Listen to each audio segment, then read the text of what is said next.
오늘 우리 하나님 말씀은 신명기서입니다. 30장 11절에서 20절까지의 말씀 가지고 가까운 말씀이라고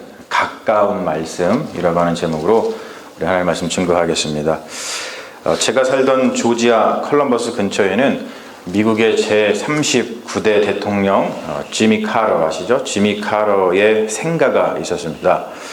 언젠가 주일학교 여름 성경학교 프로그램의 하나로 아이들과 함께 그곳을 방문한 적이 있어요. 견학을 갔었죠.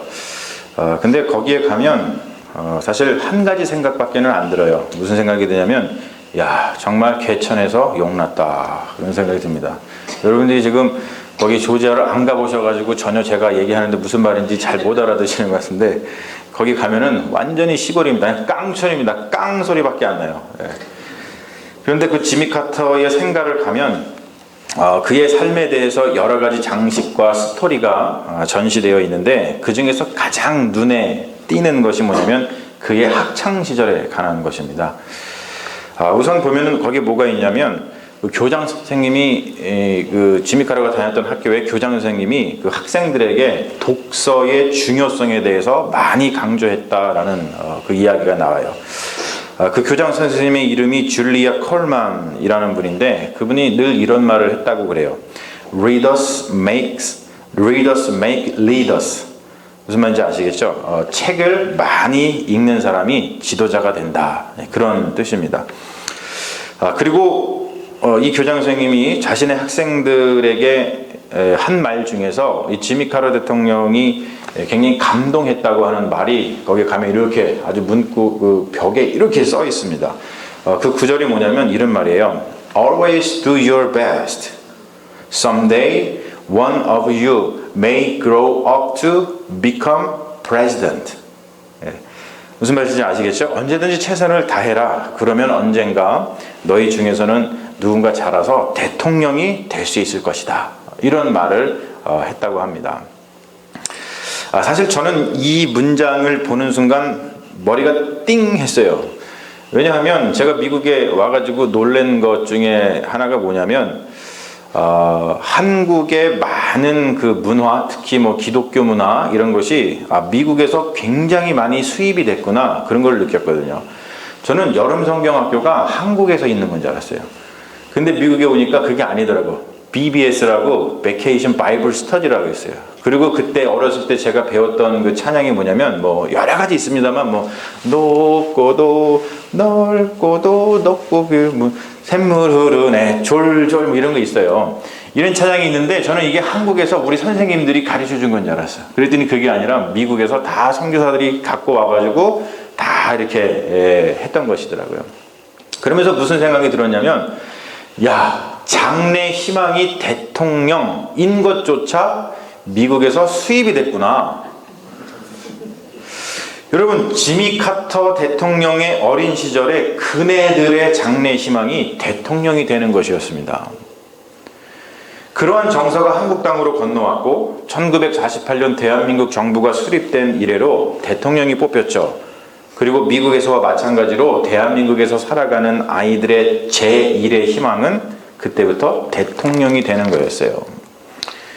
미국에 와보니까 그런 분위기가 별로 없는 것 같은데 저희들 초등학교 때 뭐 1970년 80년대 뭐 더 오래되신 분들은 아닐 수도 있습니다만 그 당시에 꼭 읽어야 하는 필독서가 뭐였냐면 위인전기가 꼭 들어갔어요. 위인전기. 그래서 우리들은 우리 애들끼리 야 너는 커서 뭐가 될래? 나는 대통령이 될 거야. 넌 뭐가 될래? 나는 이순신 장군처럼 장군이 될 거야. 뭐 이런 얘기하면서 우리는 지냈습니다.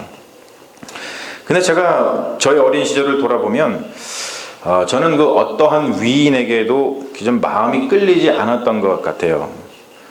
그때 저는 그 아버지가 정말 좋았기 때문에 아버지처럼 커서 아버지가 되고 싶었어요. 그래서 여러분 제가 지금 아버지처럼 아버지가 된 것에 대해서 굉장히 큰 보람을 느낍니다.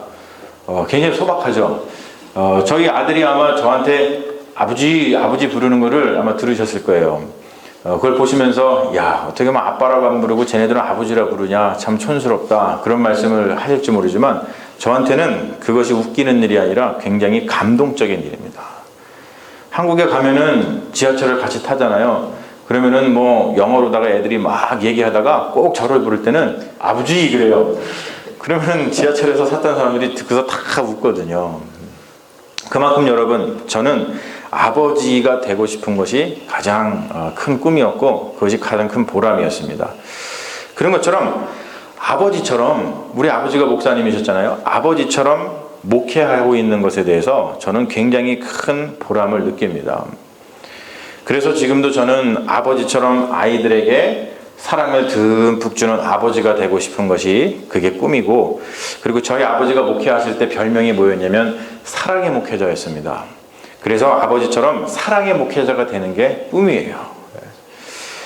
그래서 저는 아버지가 저에게 해주셨던 말씀이라든지 또는 아버지가 생전에 보여주셨던 행동이라든지 모습을 떠올리면서 삶을 살아가려고 애를 씁니다. 누구든지 그 마음속에 깊이 남아있는 그런 사람의 말과 행동은 기억에 남고 또 영향을 미치게 되어 있습니다. 여러분, 그런 것처럼 이스라엘 역사에서도 이스라엘 민족에게 그러한 큰 영향력을 끼치던 훌륭한 인물, 영도자가 있었습니다. 그가 바로 모세입니다. 구약 성경에 보면은 가장 많은 지면을 할애해서 이야기를 적고 있는 두 명의 인물이 있어요. 그 한 명이 누구냐면 바로 오늘 우리가 이야기하는 모세고, 다른 한 명은 누구죠? 누구? 크게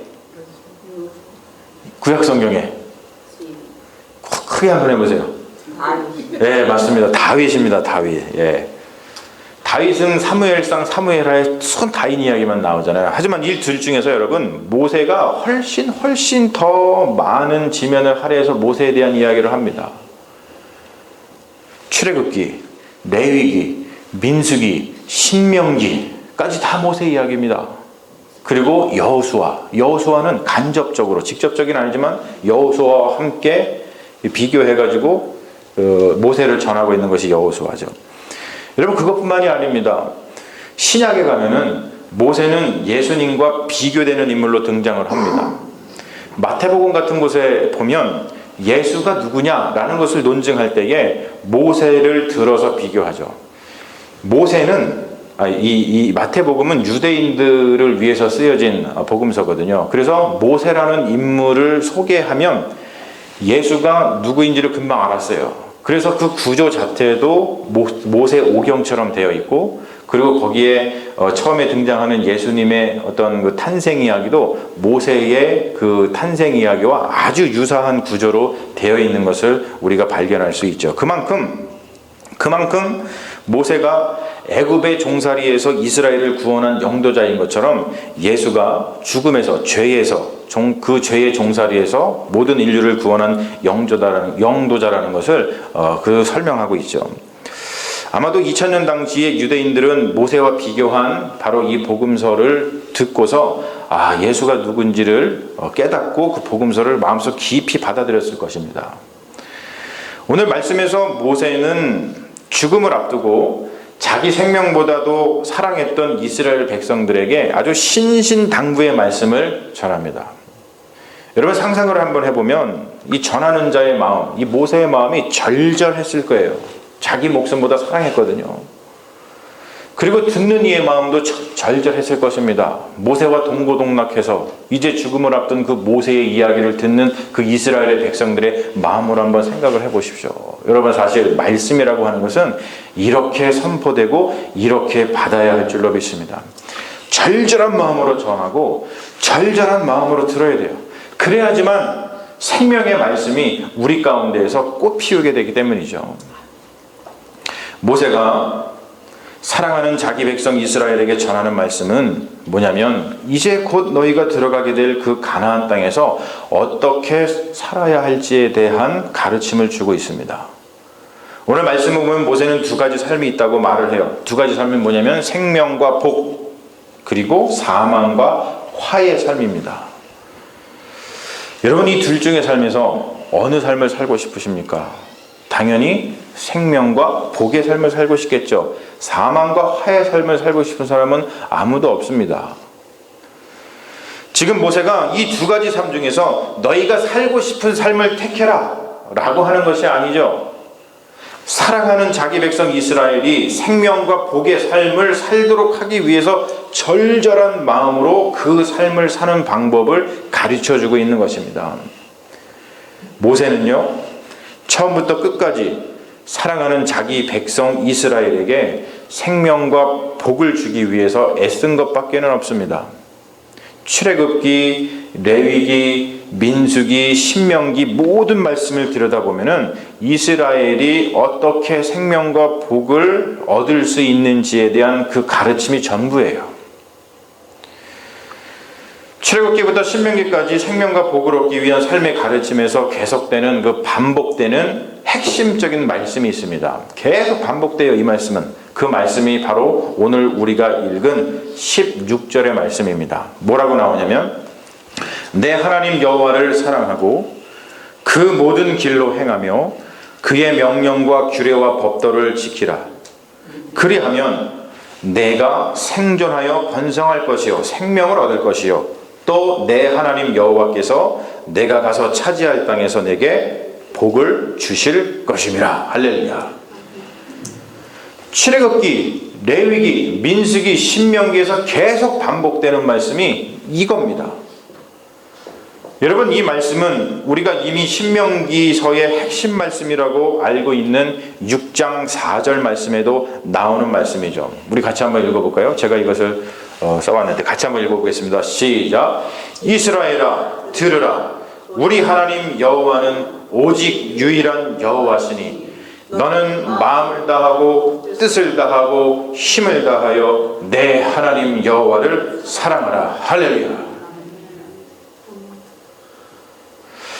우리가 토요일 새벽 기도회 때 어떤 말씀을 살펴보죠?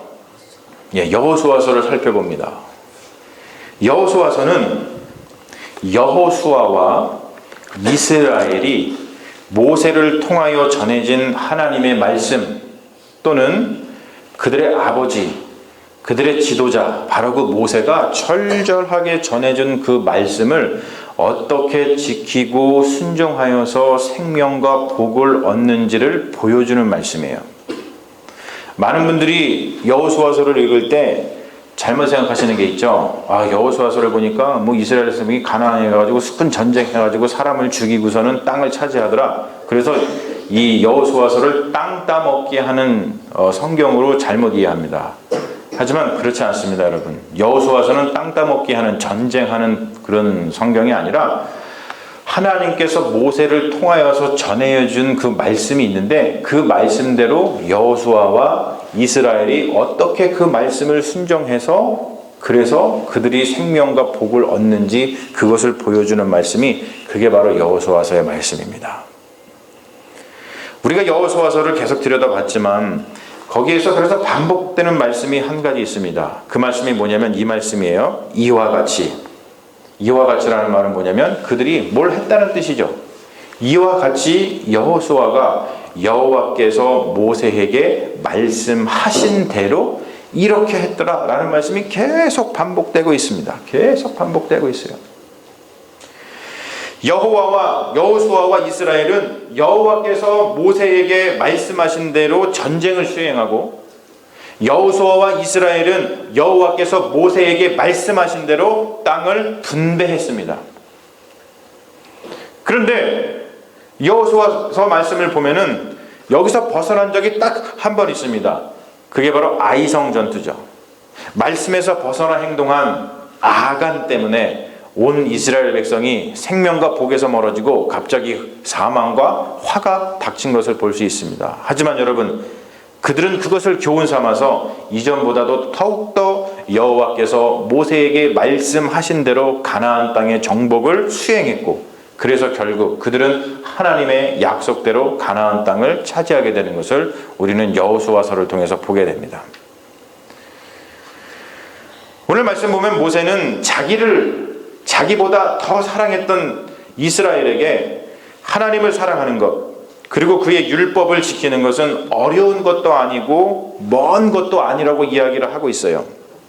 그것은 하늘에 있어서 우리가 누군가 우리를 위해서 저 하늘에 가서 가져와야 할 것도 아니고, 저 바다 건너편에 있어가지고 누가 우리를 위해서 저 바다 건너편에 가가지고 우리를 위해서 가져와야 할 것도 아니라고 표현을 합니다. 여러분, 굉장히 재밌는 표현이고 의미심장한 그런 표현이죠.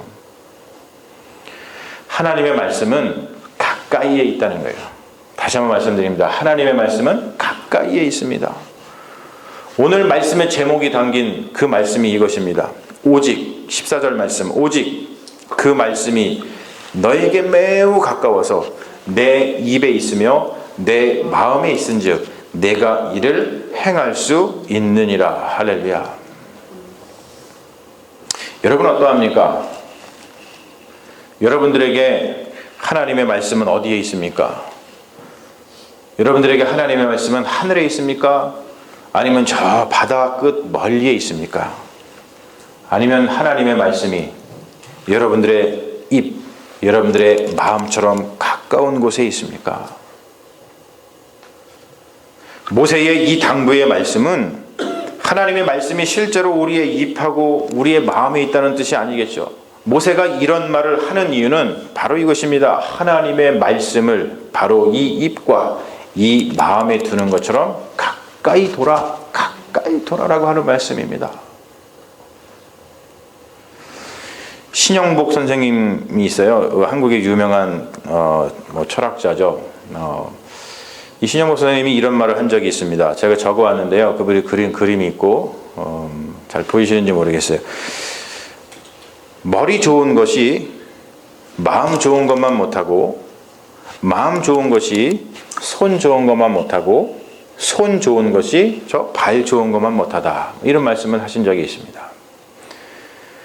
하나님의 말씀이 가깝게 있어야 한다는 것은 하나님의 말씀을 입과 마음에 두어야 한다는 뜻, 바로 그런 것은 바로 이런 뜻입니다. 중국에서 실제로 있었던 이야기라고 하죠.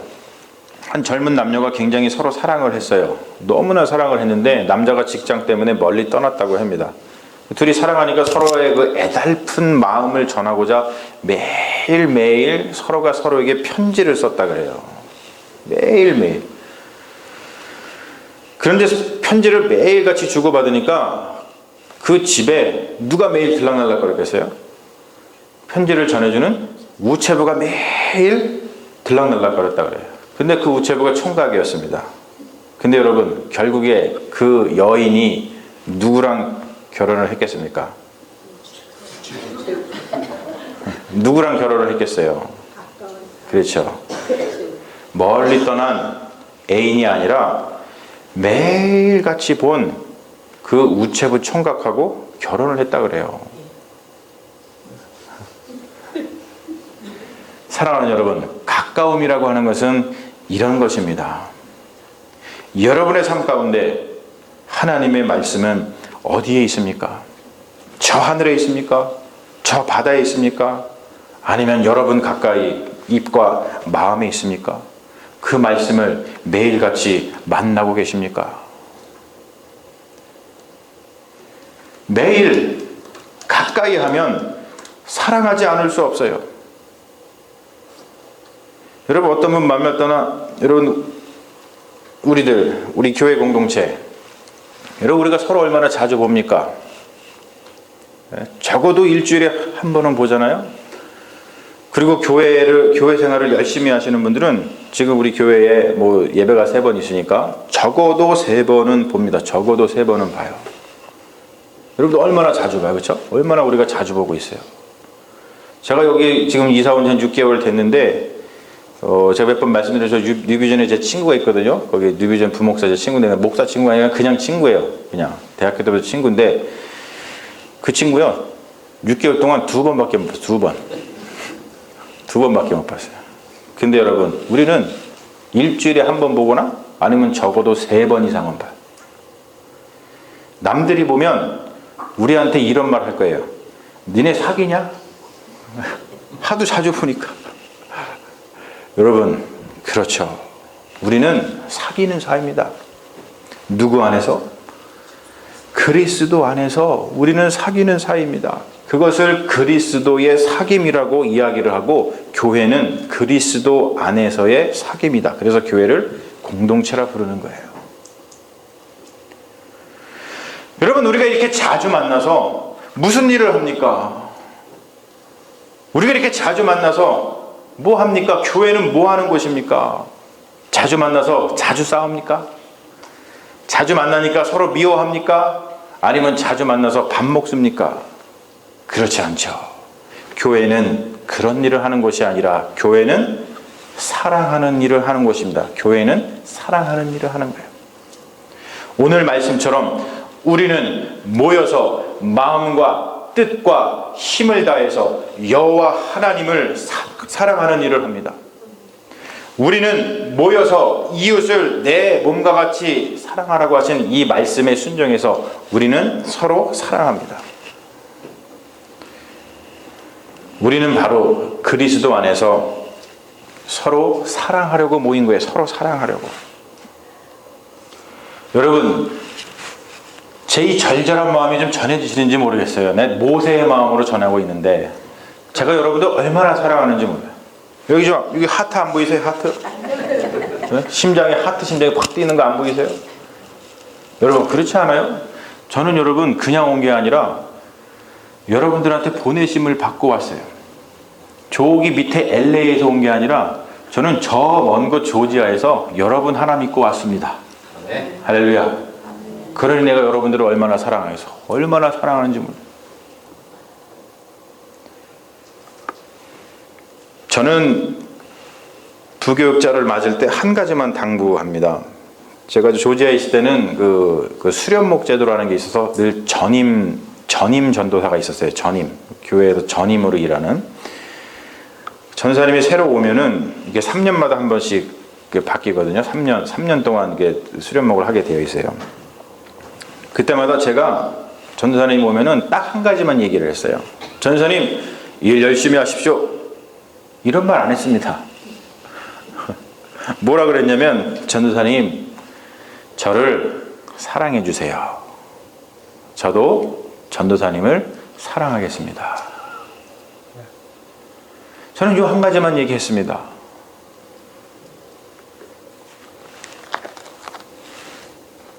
성경에서 모세를 보니까, 제가 옛날에는 아직 성경을 잘 모르고 이 교회가 뭐이신 건지 잘 모르고, 제가 물론 뭐 목사님 아들이지만 뭐 맨날 교회에서 있었지만 뭐 아직 어릴 때, 그럴 때는 성경의 모세를 보면서 모세가 무슨 일을 한 사람인 줄 알았어요. 아, 이 사람은 출애굽의 역사를 이룬 사람이구나, 그런 줄 알았어요.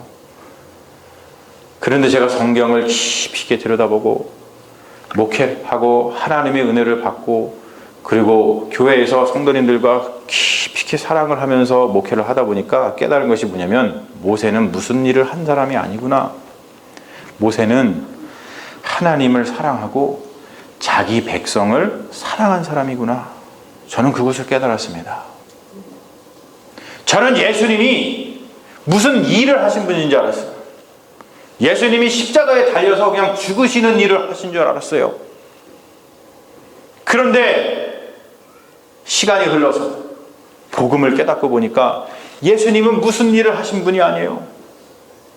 예수님은 자기 아버지 하나님을 사랑하고 자기 백성을 사랑하신 분이었더라고요. 그러다 보니까 모세는 출애굽의 역사를 이룬 것이고, 그러다 보니까 예수님은 십자가에 달린 것입니다. 출애굽의 역사라든지 예수님의 십자가 사역은 사랑의 역사 외에는 아무것도 아니었다는 것을 제가 깨달았어요.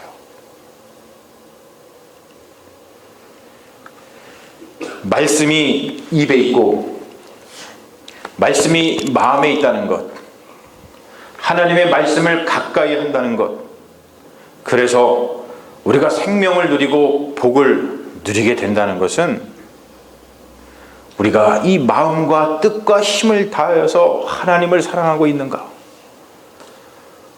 하나님께서 말씀 주신 대로 내 이웃을 내 몸과 같이 사랑하고 있는가, 그것 외에는 아무것도 아니라는 거예요.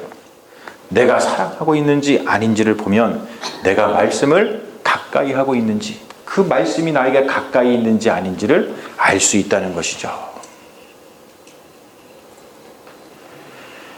사랑하는 여러분, 특별히 오늘은 우리 교회가 중요한 일을 결정하게 되는데, 여러분, 이것은 교회의 어떠한 일이 아닌 줄로 믿습니다. 이것은 우리의 마음을 모은 사랑의 일이 되었으면 좋겠어요. 할렐루야. 사도행전 1장에 보면은 먼저 세상을 떠나간 가룟 유다의 자리를 메우기 위해서 새로운 사도 한 명을 뽑는 이야기가 있습니다. 예수님을 따르는 무리들이 있었어요. 아주 가깝게 따르던 무리들이 성경에 보면 한 500명쯤 된다 그랬어요. 근데 그 500명 중에서 오른 후보가 2명이었습니다. 한 명은 요셉인데 유스도라고도 불렸고, 다른 한 명은 마띠아였습니다. 이 문제를 놔두고 그들은 기도했습니다. 그리고 제비를 뽑았어요. 누가 뽑혔죠? 마띠아가 뽑혔습니다. 여러분, 이들은 이 일을 기뻐하고 즐거워했어요. 안 뽑힌 요셉이 기분 나빠서 깽판을 치거나, 아니면 그 500명 중에서 여러분 2명이 뽑혔으면 요셉을 지지하는 사람도 있었을 것이고 마띠아를 지지하는 사람들도 있었을 텐데, 마띠아를 지지했던 사람, 요셉을 지지했던 사람이 자기가 지지하던 사람을 뽑히지 않았다 해가지고 막 깽판을 쳤다. 그런 일이 없습니다. 여러분, 왜 그랬을까요? 왜 그랬을까요? 바로 마띠아가 뽑힌 것은 자기들이 한 일이 아니라 성령의 일이라는 것을 믿었기 때문입니다. 즉 뭐냐면 그들이 이 일을 행할 때 사랑으로 이 일을 수행했기 때문에 그런 것이 가능합니다. 여러분, 이런 게 말씀을 가까이 하는 것이고, 여러분, 이것이 사랑입니다. 그래서 우리가 오늘 마침 우리가 말씀을 얼마나 사모하는지, 우리가 하나님의 말씀을 얼마나 가까이 하고 있는지를 우리가 우리의 삶 속에서 증명할 수 있는 아주 좋은 기회가 생겼어요. 오늘 우리가 회의를 통해서 우리가 새로운 이름을 선정할 때에 여러분, 사랑하는 마음으로, 이것이 우리의 일이 아니라 성령의 일이라는 신앙 고백을 통해서 우리가 얼마나 하나님의 말씀을 가까이 하고 있는지를 증명하는 귀한 시간이 되었으면 좋겠습니다. 여러분 보십시오. 그렇게 하면, 말씀을 가까이 하면 주님께서 어떻게 해주신다 그랬어요? 오늘 말씀에 주님께서 우리에게 생명과 복을 더해 주시리라 라고 말씀하셨습니다. 이거는 하나님의 약속의 말씀입니다. 그런 것처럼 우리가 교회 일을 해나갈 때에 믿음으로, 성령의 역사로, 사랑하는 마음으로 잘 수행하면 주님께서 우리에게 생명과 복을 더해 주시겠죠. 우리 교회에 생명과 복을 더해 주시겠죠. 그게 다른 말로 무슨 의미겠어요? 주님께서 교회를 부흥시켜 주시겠죠. 너무나도 당연한 결과입니다. 이러한 일을 우리는 하게 될 것인데, 여러분 오늘 마음속에 품고서, 그렇지, 하나님의 말씀을 가까이 해야지, 하나님의 말씀을 가까이 하는 것만이 우리가 살아가면서 우리가 생명과 복을 받는 것이지 라는 것을 잊지 마시고, 여러분 하나님의 말씀을 가까이 하십시오. 여러분의 입, 여러분의 마음속에 가까이 하셔서 날마다 복을 누리시며 살아가시는 믿음의 자녀들 되시기를 주님의 이름으로 축원합니다. 아멘. 할렐루야. 오늘 말씀 가지고 다시 한번 기도했으면 좋겠어요. 주님께서 우리에게 귀한 말씀 주셨습니다. 여러분들의 삶을 한번 돌아보시고, 내가 얼마나 하나님의 말씀을 가까이 하고 있는지, 혹시 하나님의 말씀을 저 하늘에 두고 있는 것은 아닌지, 혹시 하나님의 말씀을 저 바닷 가운데 두고 있는 것은 아닌지 다시 한번 돌아보시고, 하나님의 말씀을 내 입에, 내 마음에 가까이 하게 하여 주시옵소서. 그리고 그 가까운 말씀을 통해서 생명과 복을 누리는 믿음의 자녀 되게 하여 주시옵소서. 이렇게 기도하는 시간 됐으면 좋겠습니다.